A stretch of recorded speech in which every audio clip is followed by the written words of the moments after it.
Guys, today I'm going to show you how you can fix invisible WhatsApp notifications in the POCO X6. So now first up, hold the finger on the WhatsApp icon and go to the app info. Now we're gonna start from notifications, check that you have this switcher activated and go to the additional settings. Now check that you have turned on the hyper notifications here and here. Then go back. After that, go to the restrict data usage and remember to turn on the Wi-Fi and mobile data. After that, let's go to the storage, but remember to make the backup of your messages before that. Tap on the clear data and choose clear all data. Configure it by OK. After that, log in again to the WhatsApp and check your notifications. If you still don't have it, let's open the settings.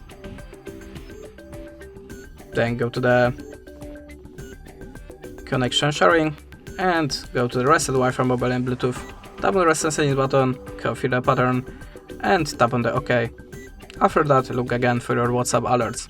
And that's it. Thanks for watching, leave us a like or a comment and goodbye.